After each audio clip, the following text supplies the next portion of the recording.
নমস্কাৰ, সত্যৰঞ্জন বৰা। আশা কৰোঁ আপোনালোক সকলো ভালে কুশলে আছে। শেহতীয়াকৈ আজি 2-4 দিনমানৰ পৰা অসমৰ মাননীয় শিক্ষামন্ত্ৰী ডক্টৰ অনুজ পেগু ডাঙৰীয়াৰ এটি বিশেষ বক্তব্য, যি কথা তেওঁ ডিব্ৰুগড় বিশ্ববিদ্যালয়ৰ ছাত্ৰ ছাত্ৰীসমূহৰ প্ৰতিনিধি কেইগৰাকীমান আগত কৈছিলে, প্ৰসংগ আন্দোলন, যে আন্দোলন কৰি কি লাভ হ'ব, আন্দোলন কৰি অসমে কি পালে, এই বিষয়টো লৈ পেলাই ব্যাপক চৰ্চা চলি আছে। আজি সংবাদ মাধ্যমৰ আগত মাননীয় অনুজ পেগু ডাঙৰীয়াই কৈছে যে তেওঁ এনে কোনো ভুল কথা কোৱা নাই, যাৰ কাৰণে তেওঁ ক্ষমা খুজিব লাগিব। এনেকুৱা এক প্ৰসংগও আমি আজি সংবাদ মাধ্যমৰ যোগেদি দেখিছোঁ। তাৰ পিছত বিভিন্নজনে বিভিন্ন ধৰণে মতামত পোষণ কৰিছে। অতুল বৰা ডাঙৰীয়া অসম গণ পৰিষদৰ সভাপতি, বৰ্তমান এইখন চৰকাৰ, অসম চৰকাৰৰ আন এগৰাকী মন্ত্ৰী, তেওঁ এই বিষয়ত কৈছে যে আমি আন্দোলন নকৰাকৈ অসমে একো পোৱা নাই। এতিয়া কথা হ'ল, মই কি অনুভৱ কৰোঁ ক'বলৈ ইচ্ছা নাছিল, তথাপিও ভাবিছোঁ কেতিয়াবা মনত থকা কিছুমান কথা কৈ দিয়াটো ভাল। কাৰো সপক্ষে বা কাৰো বিপক্ষে নহয়, বিষয়টোৰ সপক্ষে বা বিপক্ষে বুলি ভাবিব পাৰে। আন্দোলন বিভিন্ন সময়ত হৈছে। ভাৰত স্বাধীন হ'বলৈও আন্দোলন হৈছে, অসমৰ পৰা বাংলাদেশী খেদিবলৈও আন্দোলন হৈছে।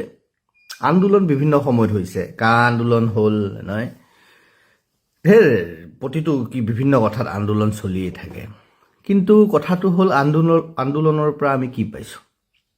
এই কথা নিশ্চিত যে অসমত যি আন্দোলনৰ পৰিৱেশ হ'ল, বা অসমত যি আন্দোলনৰ পৰিৱেশ সূচনা হ'ল, বা অসমত আন্দোলনে যি পৰিৱেশ বা যি পৰ্যায়লৈ পালেগৈ, যি পৰ্যায় পালেগৈ, সেই গোটেই প্ৰক্ৰিয়াটোৱে অসমখনক কিন্তু 30-40-50 বছৰ পিছুৱাই লৈ গুচি গ'ল। সেইটো নিশ্চিত। কোনোবাই ভাল পালেও বেয়া পালেও সেইটো নিশ্চিত। এতিয়া কথাটো হ'ল, অসম আন্দোলনৰ প্ৰসংগটো আলোচনা হৈছে। এতিয়া ভাষা আন্দোলন, মাধ্যম আন্দোলন, যে ভাষাটো প্ৰতিষ্ঠা হ'ল, ভাষা ইয়াত আহিব লাগিছিল, বা ভাষা নাছিল, বাঙালী ভাষাই আধিপত্য বিস্তাৰ কৰিছিল। কাৰ কাৰণে কৰিছিলে? কোনে কৰাইছিলে? অসমীয়াই কৰাইছিল নে ব্ৰিটিছে কৰাইছিলে? তেতিয়া কাৰণ সেই সময়ত যিধৰণে আমাৰ প্ৰচাৰ প্ৰসাৰ হ'ব লাগিছিল, আজিও আমি ভাবোঁ, আমাৰ বোধগম্যহীনতাৰ কাৰণে হোৱা বুলি মই এইকাৰণে কওঁ, কাৰণ আমিও ভাবোঁ যে ব্ৰিটিছসকলে আহি আমাক ব্যাকৰণ প্ৰস্তুত কৰি দিলে, ব্ৰিটিছেহে অসমীয়া ভাষাটোক ইমান শক্তিশালী কৰিলে। ব্ৰিটিছে কিমান দিন হৈছে? 200 বছৰ হৈছে। সিদিনা আপোনাৰ ফেব্ৰুৱাৰী মাহত ইয়াণ্ডাবু সন্ধিৰ 200 বছৰ হৈ গৈছে। তাৰমানে ব্ৰিটিছে আমাক ভাষা দিয়াৰ 200 বছৰ ধৰি লৈছোঁ। 200 বছৰ ধ্ৰুপদী ভাষা অসমীয়া কেনেকৈ হয়? অতি কমেও 1000 বছৰ লাগিব ধ্ৰুপদী ভাষা এটা হ'বলৈ হ'লে। গতিকে এই যে 1000 বছৰ অসমীয়া ভাষাটো আছিল, তাৰমানে যদি অসমীয়া ভাষা আছিল, তেতিয়াহ'লে অসমীয়া ব্যাকৰণো আছিল, নহয় জানো? অভিধানো ক'ৰবাত থাকিব লাগিব। আমি নাজানো বা আমি বিচাৰি পোৱা নাই। নহ'লে শংকৰ গুৰুজনাই কিহৰ ভিত্তিত কীৰ্তন ঘোষা ৰচনা কৰিলে? অনন্ত কণ্ডলীয়ে কিহৰ ভিত্তিত ৰামায়ণ ৰচনা কৰিলে? গুৰুচৰীবিলাকৰ ভাষাবিলাক কি আছিলে? প্ৰাচীন অসমীয়া ভাষা। শংকৰ গুৰুজনাই কেৱল গীত আৰু নাটকহে লিখিছে ব্ৰজাৱলীত। গতিকে আমাৰ গোটেই ধাৰণাটোৱেই আচলতে, মই ভাবোঁ, ক'ৰবাত আমি সম্পূৰ্ণ নহয়, আমাৰ সম্পূৰ্ণ ধাৰণাবিলাক। বাৰু যি নহওক, সেই কথা। তাৰপিছত যিটো পৰিৱেশ হ'ল, তাৰ কাৰণে কোনোবাই প্ৰক্ৰিয়া এটা আৰম্ভ কৰিলে, বাঙালী ভাষা অসমত প্ৰচাৰ প্ৰসাৰ হ'ল, পুনৰ যুদ্ধ কৰিব লগা হ'ল, আন্দোলন কৰিব লগা হ'ল, অসমীয়া ভাষাটোৰ পুনৰ প্ৰতিষ্ঠাৰ কাৰণে হ'ল। যদিও আজিও কিন্তু আপোনালোকে শুনিবলৈ ভাল পালে বেয়া পালেও, যিসকলে ভাষাকেন্দ্ৰিক জাতীয়তাবোধৰ কথা কয়, আজিও কিন্তু খ্ৰীষ্টিয়ান মিছনেৰী স্কুলবিলাকত অসমীয়া ভাষাটো সেই ধৰণে কি নহয়, আলোচনা নহয়। অসমীয়া ভাষাত কথা ক'লে বোলে মুখত মাৰি দিয়ে। আজিও কালি পঢ়িও আমি শুনা পাইছোঁ অসমৰ বিভিন্ন খ্ৰীষ্টান মিছনেৰী স্কুলত অসমীয়া ভাষাটোত, অসমীয়া সভ্যতা, ভাষাটো কেৱল মুখতে ৰাখিলেই নহ'ব। অসমীয়া ভাষাটো থাকিবলৈ হ'লে মোৰ ভাষাটোৰ লগত জড়িত সংস্কৃতি, ৰীতি নীতি, পৰম্পৰা, আচাৰ ব্যৱহাৰবিলাকো থাকিব লাগিব। ভাষাটো কেৱল মুখতেই আমি ৰক্ষা কৰিব নোৱাৰোঁ। আমি ভাবোঁ যে মুখত কৈ থাকিলেই ভাষাটো ৰক্ষা হৈ যাব। নহয়, এইবোৰ মিছা কথা। কেৱল মুখত কৈ থাকিলেই, আমিতো সেইটোও এৰিছোঁ এতিয়া, কিন্তু কেৱল মুখেৰে কৈ থাকিলেও ভাষাটো নাথাকে। কাৰণ ভাষাটোৰ লগতে সেই ঠাইখনৰ সংস্কৃতি, ৰীতি নীতি, পৰম্পৰা, সাজপাৰ, খাদ্যবস্তু, এইবিলাকৰো কথা আছে। এইবিলাকো প্ৰচাৰ প্ৰসাৰ হ'ব লাগিব। এতিয়া খ্ৰীষ্টিয়ান মিছনেৰী স্কুলত য'ত মুখতে ভাষাটো ক'ব নিদিয়ে, তাততো বাকী আচাৰ ৰীতি প্ৰচাৰ পৰম্পৰাবিলাকতো নায়েই। গতিকে তাত ভাষাটো ক'ত থাকিব, সেই কথাটোও কিন্তু এতিয়া চিন্তা কৰিব লাগিব যে সেই আন্দোলন কৰি ভাষাটো আমি মাধ্যম হিচাপে ল'লোঁ, কিন্তু আজি সেই মাধ্যমটো ক'ত গুচি গ'ল, এইটোও চিন্তা কৰিব লাগিব। আৰু 2 নম্বৰ কথা, অসম আন্দোলন হ'ল, কি কাৰণে হ'ল অসম বিদেশী মুক্ত কৰিবৰ কাৰণে এতিয়া বিভিন্নজনে কৈছে অসম আন্দোলন কৰি আমি IIT পালোঁ অসম আন্দোলন কৰি আমি NRL পালোঁ তেজপুৰ ইউনিভাৰ্চিটি পালোঁ পাব পাৰোঁ অসম আন্দোলন কৰি আমি IIT বিচাৰিছিলোঁ নেকি অসম আন্দোলন কৰি আমি NRL বিচাৰিছিলোঁ নেকি অসম আন্দোলন কৰি আমি তেজপুৰ বিশ্ববিদ্যালয় বিচাৰিছিলোঁ নেকি বা সেয়াই কিতাপ পাবৰ কাৰণে আমি অসম আন্দোলন কৰিছিলোঁ নেকি অসম আন্দোলন বুলি আমি যাক কৈছোঁ তাৰ উদ্দেশ্য আৰু লক্ষ্য IITৰ কাৰণে আছিল নেকি NRLৰ কাৰণে আছিল নেকি তেজপুৰ ইউনিভাৰ্চিটিৰ কাৰণে আছিল নেকি এইকেইখন আমাৰ কাৰণে যথেষ্ট গুৰুত্বপূৰ্ণ আমাৰ অসমৰ এটা স্বকীয়তা বহন কৰিছে অসমৰ মানমৰ্যাদা গৰিমা বৃদ্ধি কৰিছে তাত কোনো সন্দেহ নাই কিন্তু মূল যিটো বিষয় আছিল অসম আন্দোলনৰ সেইটো ফববিলাহী বেঙেনা হৈ গ'ল সেইটোতো একো নহ'ল তাৰমানে অসম আন্দোলন কৰি শ শ শ্বহীদ হ'ল শ শ অসমীয়া ডেকা শেষ হ'ল কিন্তু আমি কি হ'ল শেষত যিটো বিষয়ৰ কাৰণে আমি অসম আন্দোলন কৰিছোঁ সেই বিষয়টো ধোঁৱাচাঙত উঠিল আৰু আজি সেই বিদেশীবিলাকে আহি আমাৰ মূৰত বহি পেলাই পায়খানা কৰিব পৰা হ'ল এয়া অসম আন্দোলনৰ পৰা পোৱা আমাৰ লাভ বা স্বীকৃতি বা প্ৰভাৱ বেয়া পাব পাৰে নাই এইটো ঠিক সেই অসম আন্দোলন কৰা নেতাবিলাক অতুল বৰাকে কওক প্ৰফুল্ল কুমাৰ মহন্তই কওক তেনেকুৱাবিলাক আজি নেতা হৈ গ'ল তেওঁলোকে বিদেশী খেদিম বুলি কৈছিলে যি অসম আন্দোলন কৰি যি অসম গণ পৰিষদ দল গঠন হ'ল তেওঁলোকে আজি মাইনৰিটি অঞ্চলত বেছি পপুলাৰ বা মাইনৰিটি অঞ্চলত তেওঁলোকেহে বিচাৰে চিটবিলাক য'ত বাংলাদেশী সন্দেহযুক্ত বাংলাদেশী আছে এয়া আন্দোলনৰ প্ৰভাৱ আৰু অতুল বৰা ডাঙৰীয়া এইটো নিশ্চিতভাৱে ক'ব অসম আন্দোলন কৰি কি ফল পাব কিয় নাপাব আন্দোলন কৰি সকলো পাইছে অফক'ৰ্ছ তেওঁ আন্দোলন কৰাৰ পিছতে তেওঁ কেন্দ্ৰীয় এটা সভাপতি হৈছে আন্দোলন কৰাৰ পিছতে তেওঁ মন্ত্ৰী MLA হৈছে তেওঁৰ দৰে কেইবাজনো হৈছে তেওঁলোকে তাৰ ফল পাইছে আৰু আন্দোলন কৰি কা বিৰোধী আন্দোলন কৰিলে ভূমিৰ কাৰণে আন্দোলন কৰাৰ নামত মাধৱ বড়ো নে মধু বড়ো কি নাম আছিল মই পাহৰিছোঁ একজেক্টলি এজন দিছপুৰ সচিবালয়ৰ সন্মুখত এজন জনগোষ্ঠীয় খিলঞ্জীয়া জনগোষ্ঠীয় মানুহক জ্বলাই মাৰি পেলালে অখিল গগৈ তাৰপিছত তেওঁ আজি MLA হৈ গ'ল আন্দোলন কৰি পাইছেতো আন্দোলনৰ ফল এইটো আজি লুৰিণজ্যোতি গগৈ অসম জাতীয় পৰিষদৰ সভাপতি হৈ গ'ল ঠিক আন্দোলন কৰিয়ে সকলো হৈ গ'ল আন্দোলন কৰি অসমত কেৱল নেতা হৈছে কিন্তু অসমৰ মূল সমস্যা সমাধান হোৱা নাই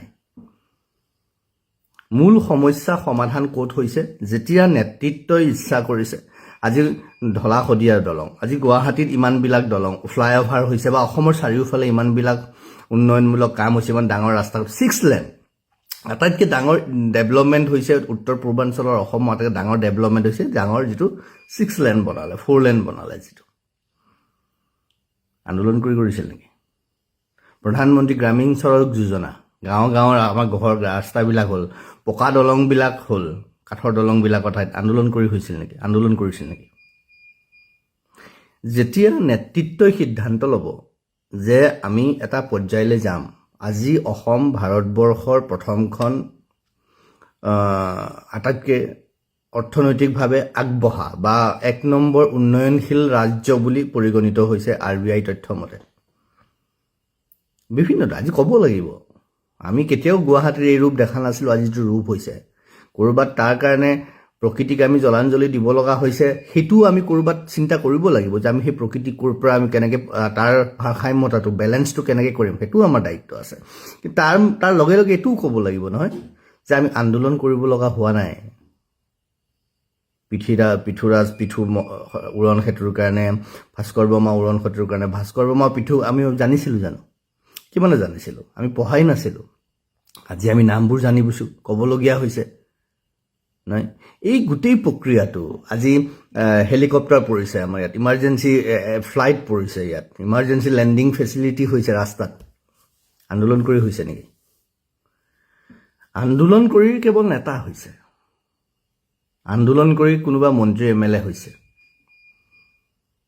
কিন্তু যি আন্দোলন হ'ব লাগে সেই আন্দোলন হোৱা নাই আমি কথাই কাৰোবাৰ ওপৰত প্ৰেছাৰ ক্ৰিয়েট কৰিবলৈ আমি চিঞৰ বাখৰ কৰিছোঁ আমিও এটা সময়ত ভাবিছিলোঁ এইটো পথেই শুদ্ধ পথ হ'ব নেতা হ'বলৈ কিন্তু নেতা হোৱাৰ যিহেতু মানুহে দেখিলোঁ যে এইটো কেৱল নেতা হোৱাৰ ৰাস্তাহে আমি নেতা হ'বলৈ আগ্ৰহীয়ে নহয় কেতিয়াও আমি জানিবলৈ বিষয়টো চৰ্চা হোৱাত আগ্ৰহী, চৰ্চা কৰাত সেইকাৰণে কৈছোঁ যে মাননীয় শিক্ষামন্ত্ৰীগৰাকীয়ে যি কথা ক'ব লাগে ছাত্ৰসকলৰ আগত তেওঁ সুন্দৰকৈ কৈছে, স্পষ্টকৈ কৈছে, তাত বেয়া পাবলগীয়া নাই আৰু শিক্ষামন্ত্ৰীগৰাকীয়ে কোনো ভুল কথা কৈছে বুলি মই ভবা নাই। কাৰণ সকলোৱে আন্দোলন কৰিছে নিজৰ বিষয়টো আগুৱাই নিবলৈ নহয়, নিজক এষ্টাব্লিছ কৰিবলৈ, নিজক প্ৰতিষ্ঠা কৰিবলৈ, আৰু তেওঁলোক হৈছে কাৰণেই দেখুৱাইছে। আৰু আলফাৰ নামত আন্দোলন হ'ল, মই আলফাও আন্দোলন বুলিয়ে কৈছোঁ, আন্দোলনৰ এটা পৰিণাম বুলি কৈছোঁ। আলফাৰ ৰিজাল্ট কি পালোঁ আমি? আলফাৰ আন্দোলনৰ এটা পৰিণাম, আমি ৰিজাল্ট কি পালোঁ? হাজাৰ হাজাৰ অসমীয়া ডেকাৰ জীৱন শেষ হৈ গ'ল। আজি বাহিৰৰ মানুহবিলাকে আহি আমাক হেঁচা মাৰি ধৰিব পৰা হৈ গ'ল। বিদেশী চিন্তা, বিদেশী কৰ্ম আচৰণে আমাক শেষ কৰি পেলালে চাৰিওফালে। তাৰপিছতো আমি নিজৰ কথাটো অনুভৱ কৰিব পৰা নাই। আন্দোলন আমি ইমানেই আন্দোলন, এটা সময়ত জাপান আহিবলগীয়া, জাপান ইয়ালৈ নাহিলে। যদি আহিলেহেঁতেন জাপানৰ ইনভেষ্টমেণ্ট, তেতিয়াহ'লে অসমখন হয়তো আৰু দুপদ আৰু এখোজ আগবাঢ়িলেহেঁতেন, কিন্তু অসমৰ আন্দোলনৰ পৰিৱেশৰ কাৰণে নাহিল। আলফাৰ যি পৰিৱেশ সৃষ্টি কৰিলে, বিভিন্ন আন্দোলন কৰিবলৈ যোৱা, বিভিন্ন আন্দোলনৰ নামত বিভিন্ন ধৰণে সন্ত্ৰাসবাদৰ সৃষ্টি কৰা, উগ্ৰবাদৰ সৃষ্টি কৰা সেইসকল লোকে অসম উত্তৰ পূৰ্বাঞ্চল নষ্ট কৰিলে। আজি তেওঁলোক নাই, তাৰমানে অসম, ভাৰতবৰ্ষ, উত্তৰ পূৰ্বাঞ্চল শান্ত হৈছে। কথাটো হ'ল আমি কি বুজিছোঁ, আৰু শিক্ষামন্ত্ৰীয়ে ছাত্ৰকেইজনক কৈছে, শিক্ষামন্ত্ৰীয়ে ৰাজহুৱা সভাত বক্তব্য দিয়া নাই। এজন শিক্ষকৰ সেইটো দায়িত্ব আছে ছাত্ৰসকলক কোনটো দিশত আগুৱাই নিব। তেওঁ স্কুলৰ শিক্ষক হওক, তেওঁ মহাবিদ্যালয়, বিশ্ববিদ্যালয়, যি পৰ্যায়ৰ শিক্ষক নহওক, তেওঁৰ দায়িত্ব আছে যে ছাত্ৰ ছাত্ৰীক কঠোৰ ভাষাৰে দমন কৰিব আৰু সঠিক কথাটো ক'ব, শুদ্ধ ব্যাখ্যাটো দাঙি ধৰিব। তদ্ৰূপ ধৰণে শিক্ষামন্ত্ৰী, গতিকে তেওঁ শিক্ষামন্ত্ৰী হিচাপে তেওঁৰো সেইটো দায়িত্ব যে ছাত্ৰ সমাজক সঠিক বাটটো দেখুৱাব। আন্দোলন তেওঁলোকে কৰিব, কিন্তু কথাই কথাই প্ৰতিটো বিষয়তে যিটো বিষয় কৈছে তেওঁ, তাত আন্দোলন কৰিব লগা নাই। আপুনি বিষয়টো কওক। এতিয়া আমি এটা পৰিৱেশ যেতিয়া নিৰ্মাণ হৈছে, পৰিৱেশ এটা যেতিয়া হয়, সেই পৰিৱেশটো সুস্থ পৰিৱেশ, সেই সুস্থ পৰিৱেশত আমিও সহযোগ কৰা উচিত। আৰু আটাইতকৈ দেখি মোৰ দুখ কেতিয়া লাগিছে যে শিক্ষামন্ত্ৰীগৰাকীৰ যিটো বক্তব্য, মানে আন্দোলনৰ প্ৰসংগটো, ভিডিঅ'টো যে সামাজিক মাধ্যমত বা সংবাদ মাধ্যমে দেখিছোঁ, কোনোবা এজনে পিছফালৰ পৰা কৰি আছে, মানে বোধহয় মনে মনে কৰি আছে। ই এক অসভ্যালি। মনে মনে লুকাই ভিডিঅ' কৰা কাৰোবাৰ কথাত ই এক অসভ্যালি। ই মোক স্পষ্ট ভিডিঅ' নহয় আমি যিটো দেখিছোঁ। যদি বেলেগ কিবা ভিডিঅ' আছে আমি নাজানো। আপুনি অসমৰ এগৰাকী শিক্ষামন্ত্ৰী, এতিয়া মূল্যই নাই, মানে কোনো পদবীৰ কোনো মানে হেৰিয়াৰ মূল্যহীন কৰি দিছে। মোবাইলটো হোৱাৰ লগে লগে, সামাজিক মাধ্যম হোৱাৰ লগে লগে মই কৰিব পাৰোঁ। মানে ইমান অনৈতিক হৈছোঁ আমি, আমাৰ চিন্তাৰ মাত্ৰা ইমান স্খলন ঘটিছে যে আমি এগৰাকী শিক্ষামন্ত্ৰীৰ লগত, আগতে আমি শিক্ষামন্ত্ৰীৰ নাম একদম কিমান সন্মানেৰে লৈছিলোঁ, এতিয়া শিক্ষামন্ত্ৰী মানে তেওঁ আমি মানে যিকোনো মানুহ নিচিনা।